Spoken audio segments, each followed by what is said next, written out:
তোমাদের জীবনে পাপ পঙ্কিলতায় তোমরা জড়িয়ে পড়তে পারো, আমার দেয়া আহকামগুলো হুকুমগুলো তোমাদের ভায়োলেট হয়ে যেতে পারে, নামাজ কাজা হতে পারে, মিথ্যা বলে ফেলতে পারো, ওজনে কম দিতে পারো, খাদ্যে ভেজাল দিতে পারো, ইফটিজিং করতে পারো, চুরি করতে পারো, অনেক অন্যায় তোমাদের দ্বারা হয়ে যেতে পারে। আল্লাহ আমাদেরকে আশ্বাস দিচ্ছেন, বলছেন গোলাম তোমাদের চলতি পথে এই জীবনে পাপ হতে পারে, অন্যায় হতে পারে, কিন্তু আশাহত হওয়া যাবে না। নেভার লুজ হোপ, তোমরা আশা ছেড়ে দিও না। নেভার গিভ আপ, আশা ছেড়ো না। মুমিন কখনো আশা হারায় না, মুমিনের ভরসা থাকে সব সময় একজনের উপর, তিনি কে? সে আল্লাহ বলছেন, গোলাম ইয়া আইয়ুহাল্লাযীনা আমানু তুবু ইলাল্লাহি তাওবাতান নাসুহা। ও বিশ্বাসীরা, তোমাদের যদি পাপ হয়, তোমাদের জীবনে যদি অন্যায় করে ফেলো, পাপ করে ফেলো, নিজের উপর যদি নিজেরা কোনো ধরনের জুলুম করে ফেলো, আশাহত হয়ো না, আমার কাছে ফিরে আসো, তওবার মতো তওবা করো। তওবার মতো তওবা করলে জীবনের সব গুনাহ মাফ করে দিতে পারে কে? আবার আল্লাহ বললেন, খবরদার, লা তাকনাতু মির রাহমাতিল্লাহ, আমার রহমত থেকে নিরাশ হয়ো না। লা তাইয়াসু মির রাহিল্লাহ, ইন্নাহু লা ইয়ায়াসু মির রাহিল্লাহি ইল্লাল কওমুল কাফিরুন। কাফের মুশরিকরা ছাড়া আল্লাহর রহমত থেকে কেউ নিরাশ হয় না, ঠিক কি না? আল্লাহর রহমত যে কত বিশাল, তার দয়ার সাগর যে কত বড়, তার ভালোবাসার মহাসাগরের পরিধিটা যে কত বিশাল, আমাদের ধারণা নাই। সুবহানাল্লাহ পড়ো। রব্বুল আলামিন যখন ভালোবাসা তৈরি করলেন, ভালোবাসার এক টুকরা তিনি গোটা বিশ্বের সবার মাঝে ভাগ করে দিলেন। 99 টুকরা ভালোবাসা আল্লাহ নিজের মধ্যে রেখে দিলেন। সুবহানাল্লাহ পড়ো। এই এক টুকরা ভালোবাসা পেয়ে আমাদের ভালোবাসার নমুনা দেখছেন পৃথিবীতে। 14 ফেব্রুয়ারিতে গেল বিশ্ব ভালোবাসা দিবস, আছে না নাই? যদি 20 টুকরা দিত, মনে বছরে 20 বার পালন করতাম আমরা। কথা কম। এগুলোর সাথে এই 14 ফেব্রুয়ারি ভালোবাসা দিবসের সাথে ইসলামের সম্পর্ক আমাদের সব সময় ভালোবাসা, সকালে, দুপুরে, রাত্রে, শীতকালে, গ্রীষ্মকালে, সব সময় আমাদের রাসূলের জন্য ভালোবাসা আছে না নাই? রাসূল আমার ভালোবাসা, রাসূল আমার আলো আশা, রাসূল আমার প্রেম বিরহের মূল আলোচনা, রাসূল আমার কাজে কর্মের অনুপ্রেরণা, ঠিক কি না? রাসূল আমার ভালোবাসা, আলো আশা, তিনি আমাদের কাজের অনুপ্রেরণা, কারণ রাসূল আমাদের মডেল, তিনি হচ্ছেন আমাদের উসওয়ায়ে হাসানা।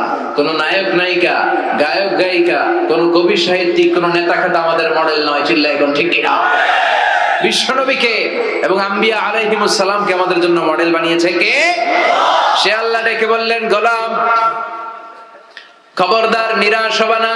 তোমাদের পাপ যত বড়ই হোক, অন্যায় যত বিশাল হোক, আমার রহমতের দরিয়া তার চেয়ে বড়। আল্লাহ তুমি দয়ার সাগর, রহমানুর রহিম, তোমার দয়ায় পূর্ণ আমার সারা নিশিদিন, তোমার দয়ায় পূর্ণ আমার সারা নিশিদিন। তো এই যে ভালোবাসার যত কিছু আছে, আপনি যদি খেয়াল করেন যে কত ভালোবাসার নমুনা পৃথিবীতে, কত জায়গায় ভালোবাসাকে কেন্দ্র করে হত্যা। পৃথিবীর প্রথম হত্যাটা হয়েছিল বলা হয় যে ভালোবাসাকে কেন্দ্র করে।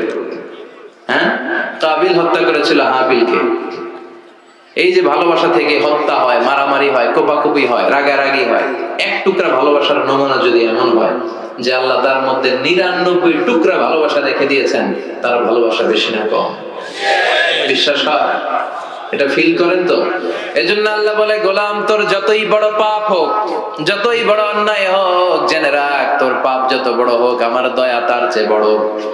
তোর অন্যায় যত বিশাল হোক, আমার ভালোবাসার দরিয়াটা তার চেয়েও বিশাল। তোর পাপ যদি হয় নদীর সমান, আমি আল্লাহর দয়া হলো সাগরের সমান। তোর পাপ যদি হয় পাহাড়ের সমান, আমি আল্লাহর দয়া ভালোবাসা হলো আকাশের সমান। তোর পাপ আর অন্যায় যদি হয় আকাশের সমান, আমি আল্লাহর দয়া ভালোবাসা আরশের সমান। এজন্য বিশ্বনবী বলতেন, কুল্লুকুম খাত্তাউন ওয়া খায়রুল খাত্তাইনা তাওয়াবুন, তোমরা সবাই পাপী, আর এই পাপীদের মধ্যে থেকে সবচাইতে ভালো পাপী ওই পাপী যেই পাপী পাপ করার পরে তওবা করে কার কাছে? পাপ করি নাই, অন্যায় করি নাই, জীবনে কোনো ভুল করি নাই, একেবারে ধোয়া তুলসী পাতা এরকম কে কে আছে হাত তুলেন তো এখানে। আমাদের পাপের কোনো শেষ নাই। মাঝে মাঝে একটু বসবেন, ভাববেন যে আসলে জীবনে কত পাপ করলাম আর কত ভালো করলাম, একটা লিস্ট করি। সাইয়েদনা ওমর ফারুক বলতেন, হাসিবু ক্বাবলা আন তুহাসাবু, তোমাদের হিসাব নেওয়ার আগে তোমরা একবার নিজেরা নিজেদের একটু হিসাব করো। মুতু ক্বাবলা আন তামুতু, মরার আগে মরো, একটু ভাবো যে তোমার কত পাপ, কত পরিমাণ পাপ করেছি, সাগীরা কবীরা, জেনে না জেনে, ইচ্ছায় অনিচ্ছায়, শয়তানের ধোঁকায়, নফসের খায়েশ মেটানোর জন্য কি পরিমাণে পাপ যে আমাদের আমলনামায় জমা হয়েছে, এটার কোনো হিসাব আছে? পৃথিবীর কেউ দেখে নাই, দেখছে কে? আল্লাহ ডেকে বললেন, গোলাম আমি যে কত দয়ালু, আমি যে তোরে কত ভালোবাসি, আমি আল্লাহ যে তোরে কত মায়া করি তোর কোনো আন্দাজ নাই। তোর বাবা মা তোরে যত বেশি ভালোবাসে তার চেয়ে আমি তোরে বেশি ভালোবাসি। তুই নিজে নিজেকে যত ভালোবাসিস তার চেয়ে আমাদেরকে বেশি ভালোবাসে কে? এজন্য আল্লাহ বললেন, খবরদার নিরাশ হবি না। লা তাইয়াসু মির রাহিল্লাহ, যত অন্যায় হোক, যত পাপ হোক, যত গুনাহ হোক, জায়নামাজটা বিছিয়ে দেন, ওযু করে সিজদায় পড়ে চোখের পানি ছেড়ে দেন, ক্ষমা চান। ক্ষমার মতো ক্ষমা চাইলে জীবনের সব গুনাহ মাফ করে দিতে পারে কে? বিশ্বনবী বলেন, আল্লাহর দয়ার কোনো সীমা নাই। প্রতিদিন আমি বিশ্বনবী ওয়াল্লাহি লা আস্তাগফিরুল্লাহ ওয়া আতুবু ইলাইহি ফিল ইয়াউমি আকসার মিন ৭০ মাররা, প্রতিদিন আল্লাহর দরবারে আমি বিশ্বনবী ৭০ বারেরও বেশি তওবা করি, ইস্তেগফার করি। কয়বার? আকসার মিন ৭০ মাররা, more than ৭০ times in a day. একদিনে ৭০ বারেরও বেশি। এই নবীর কোনো গুনাহ নাই? গুনাহ আছে? কথা বলেন। বিশ্বনবীর কোনো গুনাহ আছে?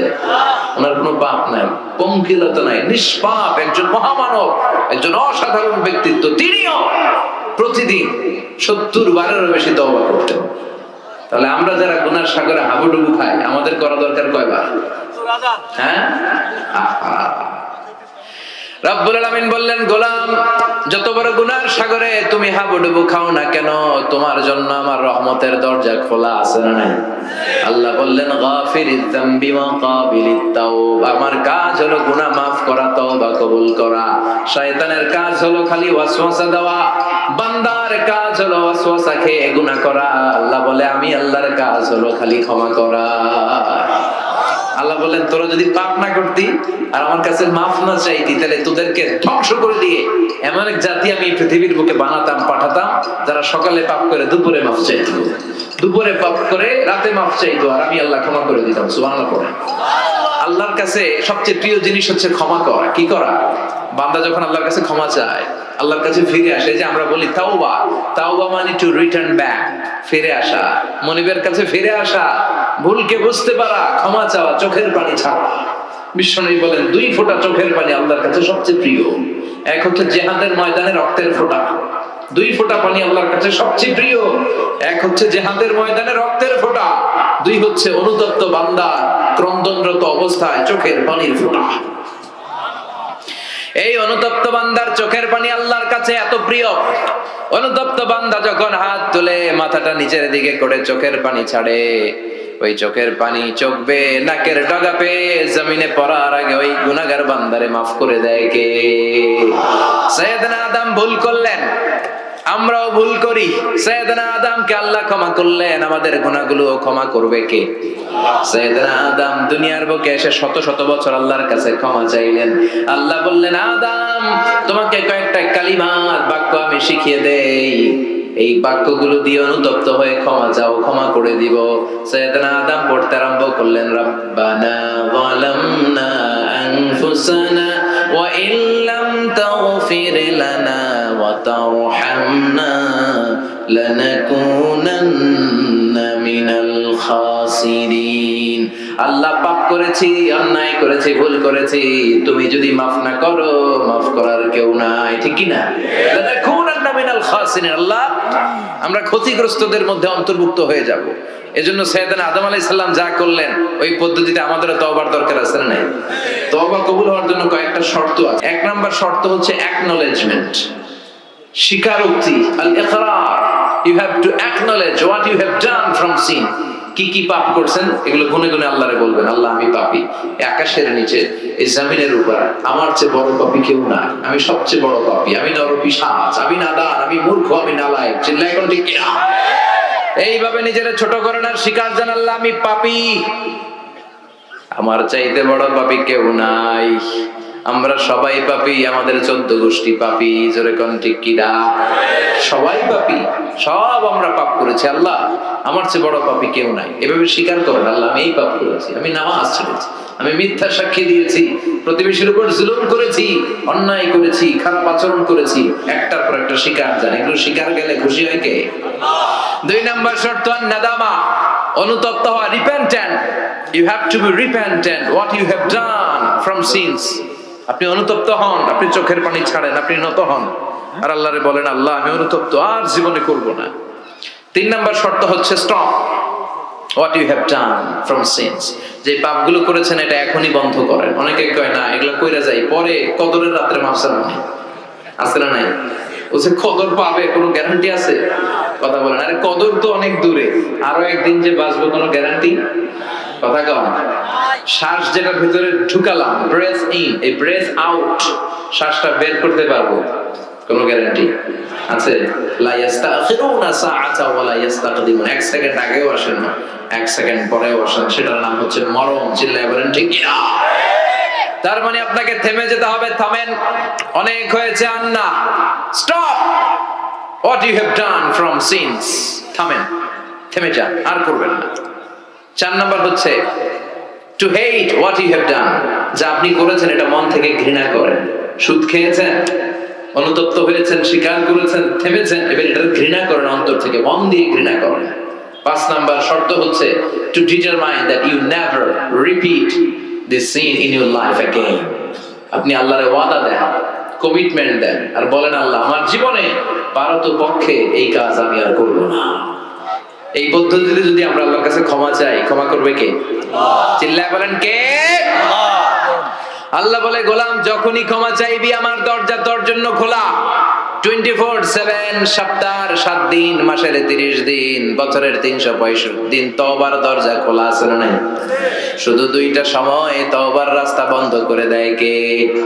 1 নম্বরে বাদাল গারগারা, মালাকুল মাউত যখন চলে আসে, রূহ নেওয়ার জন্য যখন টানাটানি করে, মালাকুল মাউতের চেহারা যখন মুমূর্ষু রোগীটা দেখে ফেলে, মৃত্যুর পথযাত্রী যখন মালাকুল মাউতকে চাক্ষুষ দেখে ফেলে, তখন তওবার রাস্তা ব্লক করে দেয় কে?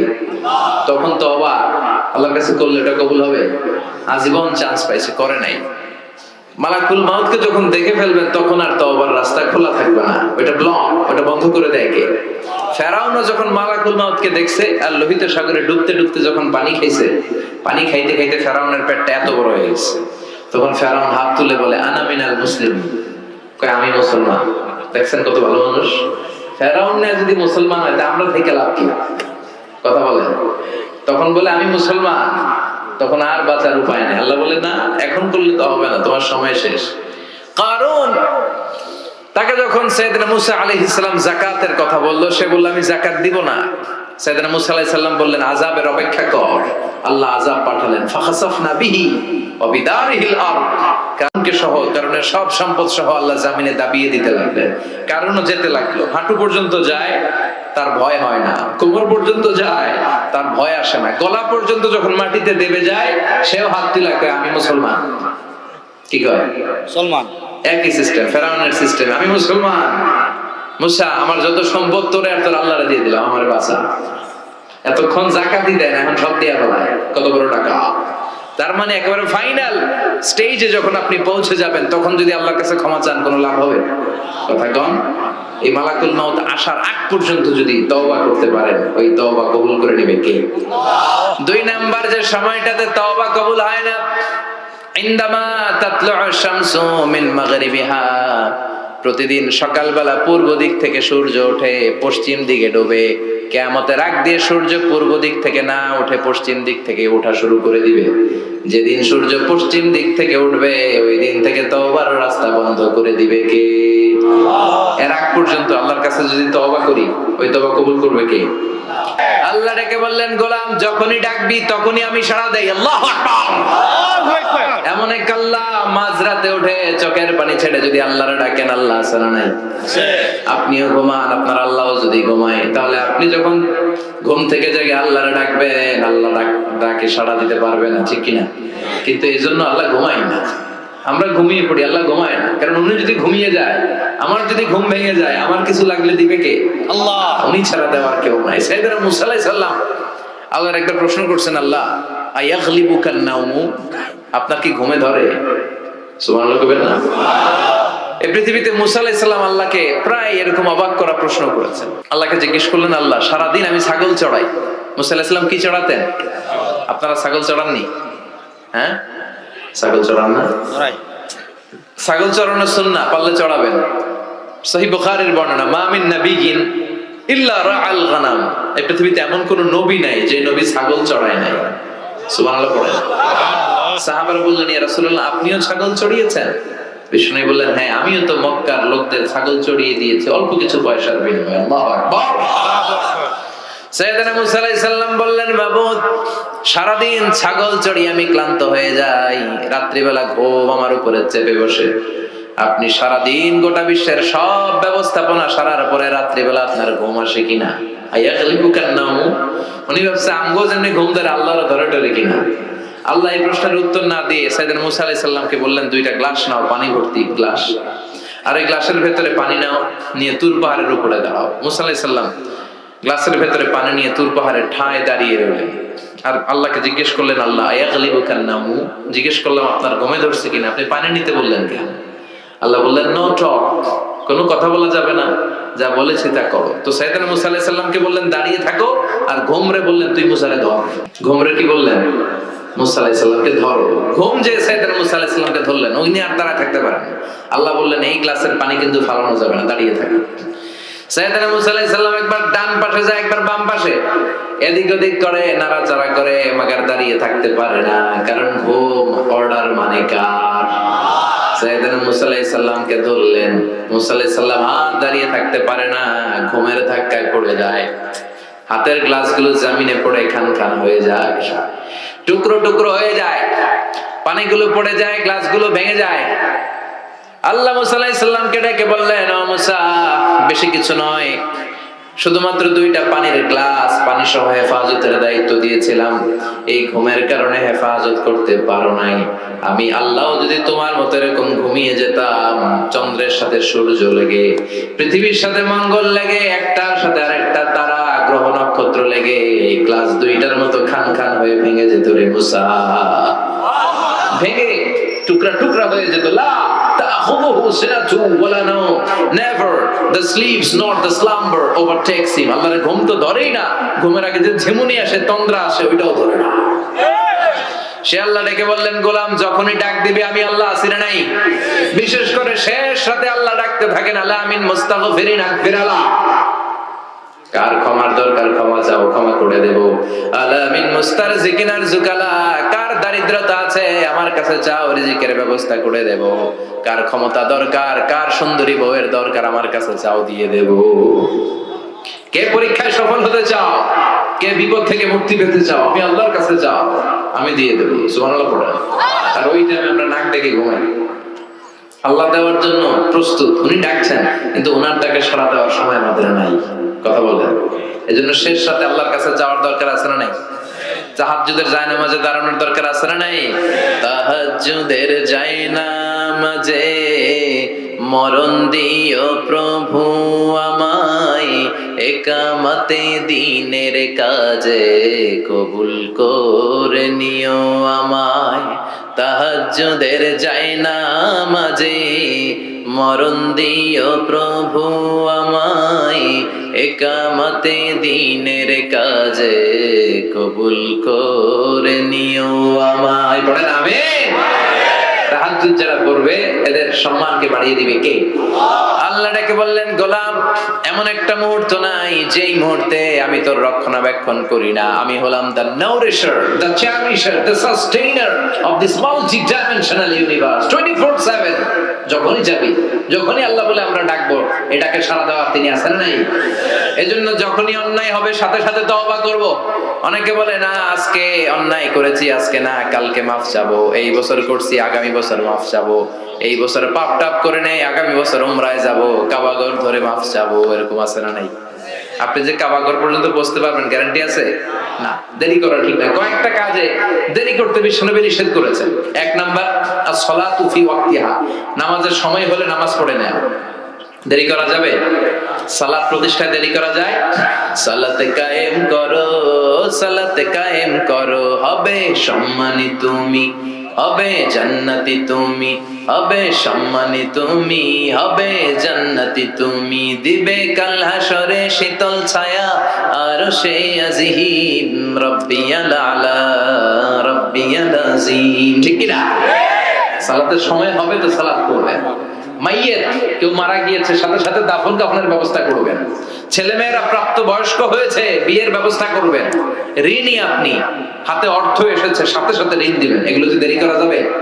5 নাম্বার হচ্ছে আত-তাওবা ফাওরান, পাপ হয়েছে কোনো দেরি নয়, কালকে নয়, সকালে করেছি রাতে নয়, যখনই পাপ করেছি সাথে সাথে তওবা করব। কার কাছে?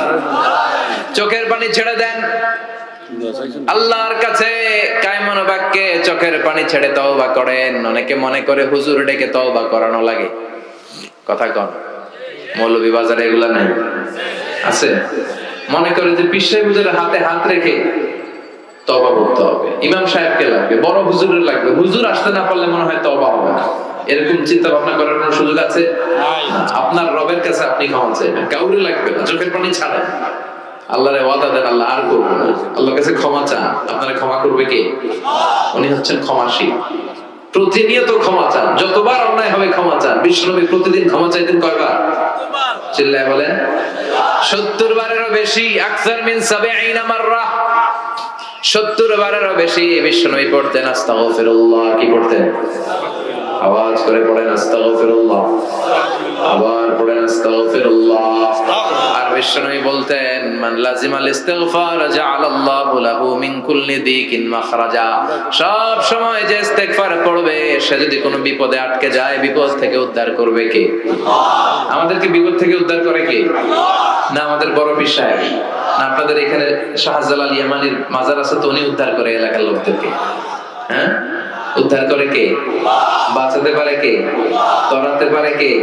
সুস্থ রাখতে পারে কে? সফলতা দান করতে পারে কে? জান্নাত দিতে পারে কে? আল্লাহ ছাড়া কেউ কিছু করতে পারে না, এমনকি বিশ্বনবী কিছু করতে পারে না। ঠিক কিনা? বিশ্বনবীর কাছেও চাওয়া যায় না, কারণ বিশ্বনবী নিজেও চাইতেন কার কাছে? বিপদে আপদে সব সময় আমরা একটা সত্তার কাছে চাই। চিল্লায় বলেন তিনি কে? আল্লাহ। এজন্য বিশ্বনবী বলতেন, যারাই সব সময় ইস্তিগফারের সাথে লেগে থাকবে, তারা প্রথমত আল্লাহর কাছে বিপদ থেকে মুক্তি পেয়ে যাবে। বিপদে পড়লেই মুক্তি। মান লাজিমাল ইস্তিগফার জাআলাল্লাহু লাহু মিন কুল্লি দিকিন মাখরাজা ওয়া মিন কুল্লি হাম্মিন ফারাজা। আর আপনাকে দুশ্চিন্তা মুক্ত করে দিবে কে? আল্লাহ। এগুলো হচ্ছে ফাদাইলুল ইস্তিগফার, ইস্তিগফারের ফজিলত। বিপদে পড়বেন, আপনার বিপদ মুক্ত করে দিবে। যে কোনো মুহূর্তে চলে যেতে পারে। কে আগে যাবে, কে পরে যাবে, কোনো সিরিয়াল নাই। মুরব্বীরা বেঁচে থাকে, মাঝে মাঝে যুবকরা মরে যায়। হাসপাতালে রোগীগুলো বেঁচে থাকে, ডাক্তার মরে যায়। কথা কম নাকি? মৌলভী বাজারে ডাক্তার মরে না? হ্যাঁ, এলাকার ডাক্তাররা মরে না? মরে। কে যে কখন চলে যাবে কোনো হদিস নাই। তো এই যে এত জীবনের টেনশনে অনেকে হার্ট অ্যাটাক করে। এই টেনশন মুক্ত করে দিবে কে? যদি সবসময় ইস্তিগফার করেন, বিপদ মুক্ত করবে আল্লাহ, টেনশন মুক্ত করবে। ওয়ায়ারযুকহু মিন হাইসু লা ইয়াহতাসিব, এমন জায়গা থেকে আল্লাহ রিজিকের ব্যবস্থা করে দিবেন যেটা আপনি কল্পনাও করতে পারেননি। সুবহানাল্লাহ পড়বেন না? আবার বিষ্ণুই বললেন, সব সময় যারা ইস্তিগফার পড়বে, আল্লাহর কোনো আযাব তাদের উপর আসবে না। সুবহানাল্লাহ পড়েন। আল্লাহর কোরআন সাক্ষী, আল্লাহ বললেন, ওয়ামা কানাল্লাহু মুআযযিবাহুম ওয়া হুম ইস্তাগফিরুন।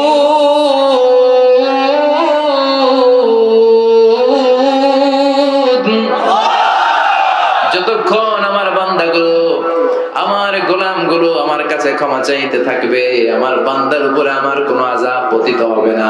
সুবহানাল্লাহ। সবসময় আযাব মুক্ত থাকবেন, বিপদ মুক্ত থাকবেন, কিন্তু শর্ত হচ্ছে সবসময় কি পড়তে হবে? 5 নম্বর ইস্তিগফারের ফজিলত হচ্ছে বেশি বেশি ইস্তিগফার পড়লে আল্লাহ তাআলা আপনাকে মুস্তাজাবুদ দাওয়া বানিয়ে দিবে। মুস্তাজাবুদ দাওয়া মানে এমন ব্যক্তি আপনি হয়ে যাবেন, আপনি হাত তুলতে দেরি, ওই দোয়া কবুল হতে দেরি হবে না। ইমাম আহমদ ইবনে হাম্বলের নাম শুনেছেন? অনেক বড় মুহাদ্দিস ছিলেন, হাম্বলি মাযহাবের অনেক বড় ইমাম। উনি একক হাদিসের গ্রন্থ হিসেবে পৃথিবীর সবচাইতে বড় হাদিসের কম্পাইলেশনটা নিজে করেছেন, মুসনাদ আহমদ ইবনে হাম্বল। 40,000-এর মতো হাদিস আছে ওই কিতাবে। তিনি তার শেষ জীবনটা সফর করে করে দেশ থেকে দেশান্তরে ছুটে বেরিয়েছেন। তিনি হাদিস সংগ্রহের কাজে এক সফরে বেরিয়েছেন, লম্বা সফরে, ওনার জীবনী থেকে নেয়া। ওই লম্বা সফরে প্রচন্ড শীতের রাতে উনি এক মসজিদে আটকে গেলেন। মাগরিব এশা পড়ে উনি মসজিদ থেকে বেরোতে পারছেন না, এত কুয়াশা, এত ঠান্ডা, এত স্নো পড়ছে। উনি ভাবলেন এক কাজ করি, এই মসজিদটাতে রাতে আমি ঘুমিয়ে পড়ি, ফজর বাদ আমি সফরে বেরোবো, আবার নতুন করে নতুন উদ্যমে হাদিস সংগ্রহের কাজে আমি বেরিয়ে পড়ব। কিন্তু মসজিদে শুয়ে উনি পড়লেন বিপাকে। মসজিদের দারোয়ান ওনারে মসজিদে থাকতে দেয় না। উনি বললেন, বাবা আমি ফজরের সালাতে এই মসজিদে পড়ব নিয়ত করেছি, আমি ফজরের মুসল্লি, রাতটা তুমি কাটাতে দাও, আমি সকাল হতে না হতেই চলে যাব। কিন্তু দারোয়ান তো থাকতে দেয় না, নাছোড়বান্দা। সে বললো, বেরো, মসজিদে থাকা যাবে না, বের হয়ে যাবে। কারণ দারোয়ান চিনতে পারেনি যে উনি জগৎ বিখ্যাত মুহাদ্দিস, এত বড় আলেম দ্বীন। দারোয়ান ওনাকে চিনেনি। উনি বাধ্য হলেন মসজিদ থেকে বেরোতে। মসজিদ থেকে বেরোয় হাঁটতে লাগলেন, আর শীতে কাঁপতে লাগলেন। হঠাৎ দেখলেন একটা বাজার, আর ওই বাজারে খাব্বাস যুবক রুটি বিক্রেতা রুটি বানায়। কি বানায়? ওই খাব্বাসকে যে সালাম দেন, আসসালামু আলাইকুম, বাবা আমি তোমার রুটির দোকানের পাশে বসতে চাই, একটু আগুন পোহাতে চাই, যদি তুমি অনুমতি দাও।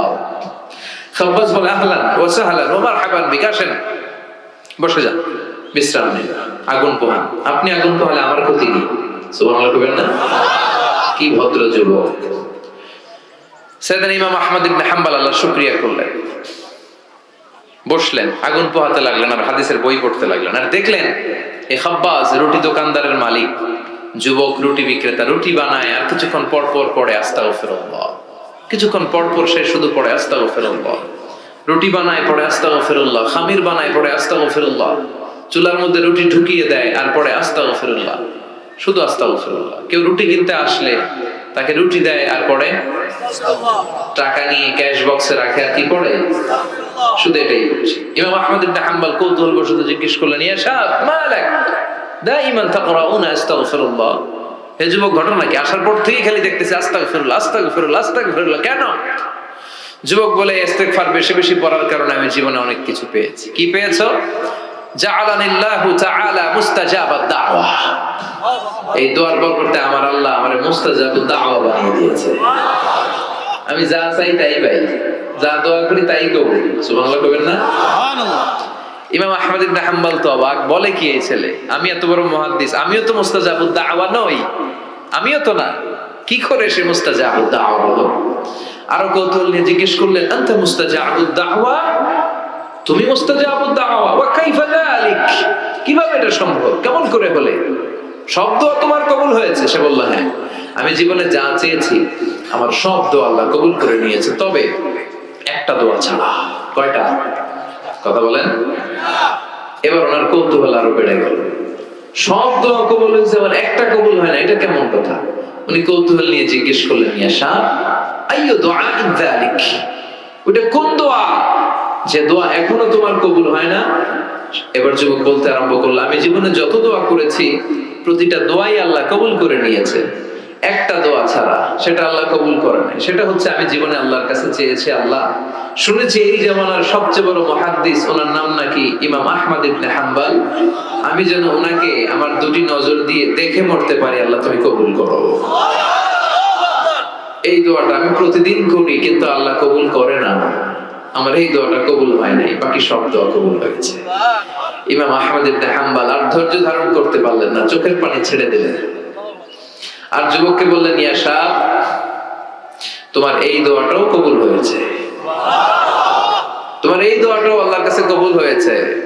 আনা আহমদ ইবনে হাম্বল, আমি সেই আহমদ ইবনে হাম্বল মুহাদ্দিস দাহার, আমার সাথে দেখা করার জন্য আল্লাহ আমার দরবারে তোমারে পাঠায় নাই, আমারে তোমার দরবারে নিয়ে এসেছে। আমি আহমদ ইবনে হাম্বল মুহাদ্দিস দাহার, এই যুগের সবচেয়ে বড় মুহাদ্দিস, আমি সেই ব্যক্তি। এবার যুবক আর ধৈর্য ধারণ করতে পারে না, চিৎকার দিয়ে আল্লাহর শুকর আদায় করে সাইয়েদনা ইমাম আহমদ ইবনে হাম্বলকে জড়িয়ে ধরে, হাতে হাত রেখে মুসাফা করে, কপালে চুমু খায় আর বলে, ইমাম আপনি ঠিকই বলেছেন, আজকের এই গভীর রজনীতে আমার এই দোয়াটা আল্লাহ কবুল করে নিল। মুস্তাজাবুদ দাওয়া। সব সময় যদি এভাবে ইস্তেগফারের সাথে লেগে থাকা যায়, ইস্তেগফারের আমলটা যদি করা যায়, এখানকার যারা আছেন এদের মধ্যে অনেকে মুস্তাজাবুদ দাওয়া হয়ে যাবে। মুস্তাজাবুদ দাওয়ার কিছু শর্ত আছে, হালাল ঢুকাইতে হবে ভিতরে। কি ঢুকাইতে হবে?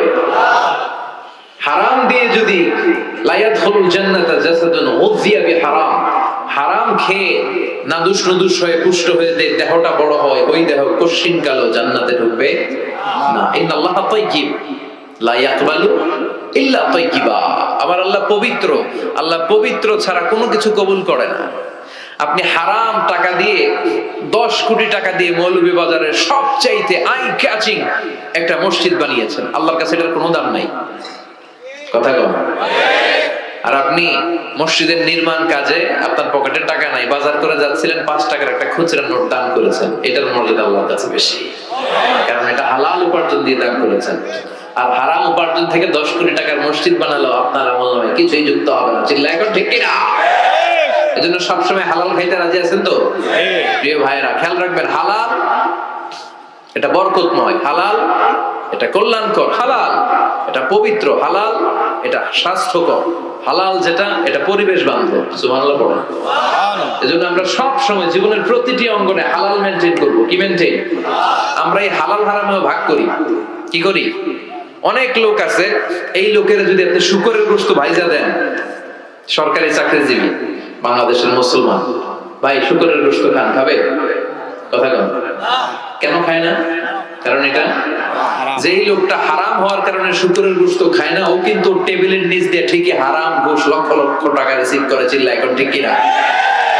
তার মানে হারামের মধ্যে ভাগ করে ফেলাইছি আমরা। সুবিধাজনক হারাম নেই, হারাম খাই, ওইটাতে আপত্তি নাই, কিন্তু যেটাতে অসুবিধা ওইটার সাথে আমরা নাই। চিল্লায় এখন ঠিক কিনা? খাওয়ার ক্ষেত্রে মুসলমানরা হালাল খুঁজে, ফুড হালাল ফুড খুঁজে, কিন্তু অর্থের ক্ষেত্রে হালালের বাছ বিচার করে না। টেবিলের নিচ দিয়েও নেয়, উপর দিয়েও নেয়, আবার পারলে বন্দুক ঠেকাইও নেয়। আছে না নাই? মৌলভীবাজার মাশাআল্লাহ এগুলো নাই। কি আছে? আল্লাহ হেফাজত করো। তাহলে বুঝলাম হালালে বরকত, হারামে কোনো বরকত আছে? কথা বলেন। আচ্ছা আওয়াজ করে উত্তর দেন তো, গরুর গোশত খাওয়া হালাল না হারাম? কুকুর খাওয়া হারাম। গরু হালাল, কুকুর হারাম। আচ্ছা দেখেন, প্রতিদিন বাংলাদেশের বাজারগুলোতে, বিয়ের অনুষ্ঠানগুলোতে, যে কোনো অনুষ্ঠান হলে খাবার দাবারের জন্য গরুর গোশত জবাই হয় না কুকুর জবাই হয়? গরু জবাই হয়, কুকুর জবাই হয় না। কুকুর বেঁচে গেল আর গরু মরল, ঠিক কিনা? আচ্ছা, বছরে যে বাচ্চা দেয়, গাভী বাচ্চা দেয় বেশি না কুকুর বাচ্চা দেয় বেশি? গাভী বছরে দেয় কয়টা? কুকুর দেয় কয়টা? হ্যাঁ, 5টা 7টা। কোনো জন্ম নিয়ন্ত্রণ নাই তো ওদের? দাদা আছে, দিচ্ছে আর দিচ্ছে আর। তো গরু আমরা খাইলাম বেশি, কুকুর খাইলাম না। গরু বাচ্চা দিলেও কম, কিন্তু কুকুর বাচ্চা দিলেও বেশি। এবার সারা বাংলাদেশের সবগুলো জেলাতে মিলিয়ে যদি আপনি হিসাব করেন, বলেন তো বাংলাদেশের গরু বেশি না কুকুর বেশি? কারণ কি? এটা হালাল। বরকত ঢুকাই দিছে কে? বরকত বিশ্বাস করেন? হ্যাঁ, মুসলমানরা বরকতে বিশ্বাস করে। 10 লক্ষ টাকা প্রতি মাসে ইনকাম, মাস শেষে কিচ্ছু থাকে না, আরো ঋণ। একটা হসপিটাল বিল পরিশোধ করতে লাগে 5 লাখ, আবার ব্যাংকের ঋণ আছে না? আর রিকশাওয়ালা পুরা মাসে ইনকাম 5,000, ওইটা দিয়া ছোট্ট একটা জায়গায় বাসা ভাড়া দেয়, ছেলে মেয়েদেরকে পড়ায়, হ্যাঁ, স্ত্রীকে এটা সেটা কিনে দেয়, আবার মাস শেষে 400-500 টাকা থাকে। ওর 5,000 থেকে থাকে 200-300 টাকা, 10 লাখ থেকে 1 টাকাও থাকে না, আরো ঋণ কাঁধে নিয়ে এসে ঘুরে বেড়ায়। দিস ইজ কল্ড বারাকা। এটাকে বারাকা বলে। জন্য বরকতে বিশ্বাস করতে হবে, অল্পে তুষ্ট থাকতে হবে, অল্প খান, অল্প পড়েন, অল্প জমান, যতটুকু লাগবে এতটুকুর জন্য কষ্ট করতেই হবে। কিন্তু সম্পদের পাহাড় ব্যাংক ব্যালেন্স, গাড়ি বাড়ি, সোনা দানা, এফডিআর, প্রাইজ বন্ড, সঞ্চয়পত্র, একটার পর একটা টাকার পিছে যে আমরা ছুটছি, এটা ইসলাম আমাদের শিখায় না। আবার বিষ্ণু বললেন আস্তাগফিরুল্লাহ আল্লাযী লা ইলাহা ইল্লা হুয়াল হাইয়ুল কাইয়্যুম ওয়া আতুবু ইলাইহি। এই ইস্তিগফারটা যে পড়বে যুদ্ধের ময়দান থেকে পালিয়ে গেলে অনেক বড় কবিরা গুনাহ হয়, এই কবিরা গুনাহকারী সম্পাদনকারী লোকটারেও maaf করে দিবে কে? এই ইস্তিগফারটা যদি পড়েন, আস্তাগফিরুল্লাহ আল্লাযী লা ইলাহা ইল্লা হুয়াল হাইয়ুল কাইয়্যুম ওয়া আতুবু ইলাইহি, পড়তে রাজি আছেন? আবার সাইয়েদনা আবু বকর ডেকে বললেন, নবী আল্লিমনি দুআআন আদু বিহি ফি সালাতি, এমন একটা দোয়া বা ইস্তিগফার আপনি আমারে শিক্ষা দেন যে ইস্তিগফারটা আমি আমার নামাজের মধ্যে পড়ব। কই পড়ব? কথা কম। বিশ্বনবী শিখাই দিলেন, আবু বকর তুমি পড়ো, আল্লাহুম্মা ইন্নী যালামতু নাফসি যুলমান কাসীরা ওয়া লা ইয়াগফিরু যুনুবা ইল্লা আনতা ফাগফিরলি মাগফিরাতাম মিন ইনদিক ইন্নাকা আনতাল গফুরুর রহিম। এটা আমরা দোয়ায়ে মাসুরা বলি, আমরা কি বলি? এটাও একটা ইস্তিগফার। এটাও যেখানেই ক্ষমা চাওয়ার প্রসঙ্গ থাকবে ওইটাই কি ইস্তিগফার। কথা বলেন, ইন্নী যালামতু নাফসি, আল্লাহ আমি জুলুম করেছি, যুলমান কাসীরা, অনেক জুলুম, ওয়ালা ইয়াগফিরু যুনুবা ইল্লা আনতা, এই জুলুম, এই পাপ আপনি ছাড়া তো ক্ষমা করবার কেউ নাই। ফাগফিরলি মাগফিরাতাম মিন ইনদিক, আপনার গুণে আপনার দয়া আপনি আমার ক্ষমা করে দেন। ইন্নাকা আনতাল গফুরুর রহিম, আল্লাহ আপনি ক্ষমাশীল, আপনি মেহেরবান। পড়েন আমিন। এগুলো সবই ইস্তিগফার, সবগুলো সহিহ হাদিস দ্বারা সাব্যস্ত। তবে এই সব ইস্তিগফারের মধ্যে শ্রেষ্ঠ ইস্তিগফারের নাম সাইয়্যিদুল ইস্তিগফার। এই সাইয়্যিদুল ইস্তিগফার লিখলে সাইয়্যিদুল ইস্তিগফার বানান সহ চলে আসবে। মৌলভীবাজার ভাইরা এটা মুখস্থ করতে হবে। বিষ্ণু বলেছেন, কেউ যদি দিনের বেলা এই সাইয়্যিদুল ইস্তিগফার পড়ে, ওই দিনে মৃত্যু হলে সে জান্নাতি। এই সাইয়্যিদুল ইস্তিগফার যদি কেউ রাতে পড়ে, ওই রাতে মৃত্যু হলে সে জান্নাতি। এই সাইয়্যিদুল ইস্তিগফার মুখস্থ না করে থাকা যায়? কথা বলেন। আল্লাহুম্মা আনতা রাব্বি লা ইলাহা ইল্লা আনতা খলাকতানি ওয়া আনা আবদুক ওয়া আনা আলা আহদিকা ওয়া ওয়া'দিকা মাস্তাতা'তু আউযু বিকা মিন শাররি মা সানা'তু আবু'ু লাকা বিনি'মাতিকা আলাইয়া ওয়া আবু'ু বিযামবি ফাগফিরলি ফাইন্নাহু লা ইয়াগফিরু যুনুবা ইল্লা আনতা। পড়েন আমিন। চিল্লায় পড়েন আমিন। তাহলে তাওবা ইস্তিগফার, পাপ হইলেই এই তাওবা ইস্তিগফারের দরকার আছে না নাই? প্রতিদিন কয়বার? কমসে কম 100 বার। ইস্তিগফার কয়বার পড়বো? রাস্তা দিয়ে হেঁটে যাচ্ছেন, বাজারের ব্যাগ হাতে, কিচ্ছু করার নাই, কি পড়বেন? আস্তাগফিরুল্লাহ। চিল্লায় পড়েন, কি পড়বেন? বিষ্ণু বলতেন, জিহ্বাটারে ভিজিয়ে রাখো আল্লাহর জিকির দিয়ে। লা ইয়াজালু লিসানুকা রাতবান মিন যিকরিল্লাহ, একটা মুহূর্ত যেন আল্লাহর জিকির ছাড়া সময়টা না কাটে, ঠিক কি না? আল্লাহ বলেন, ওয়াজকুর রাব্বাকা ফি নাফসিকা তাদাররুআ ওয়া খীফা ওয়া দুনাল জারি মিনাল কাওলি বিল গুদুওয়ি ওয়াল আসার ওয়া লা তাকুম মিনাল গাফিলিন। আল্লাহু আকবার। আল্লাহ বললেন, আমার জিকির করো বিনয়ের সাথে, ধীর চিত্তে, আস্তে আস্তে, চিল্লা ফাল্লা করে নয়। কার কথা? লাফালাফি করে নয়। কার কথা? আল্লাহ। ভদ্রভাবে, মনে মনে, একা একা যখন থাকেন, নামাজের আগে পড়ে সব সময় জিহ্বাটারে আল্লাহর জিকির দিয়ে ভিজিয়ে রাখে। কিন্তু লাফালাফির জিকির এই দেশে আছে না নাই? এরকম লাফালাফি করে জিকির করা এটা সুন্নাতে নাই। আমরা ধীরস্থির ভাবে জিকির করব। বিশ্বনবী বলেছেন, আফদালুয যিকরি লা ইলাহা ইল্লাল্লাহ, সবচেয়ে শ্রেষ্ঠ জিকিরের নাম। আবার এটার নাম কালিমায়ে তাইয়্যিবা। এটার নাম কি? বিশ্বনবী বললেন, মান ক্বালা লা ইলাহা ইল্লাল্লাহ মুখলিসান মিন কলবিহি দাখালাল জান্নাহ। ইয়াকিনের সাথে, ঈমানের সাথে একবার যে তার জীবনে পড়তে পারলো লা ইলাহা ইল্লাল্লাহ, তার জান্নাতের মালিক বানায়া দিবে কে?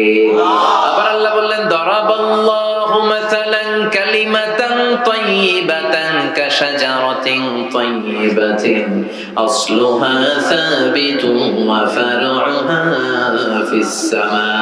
সুবহানাল্লাহ পড়েন। এটার নাম দিলেন আল্লাহ কালিমায়ে তাইয়্যিবা। এই লা ইলাহা জিকিরের নাম কি বলেন? কালিমায়ে পবিত্র বাক্য। এর চেয়ে পবিত্র আর হয় না।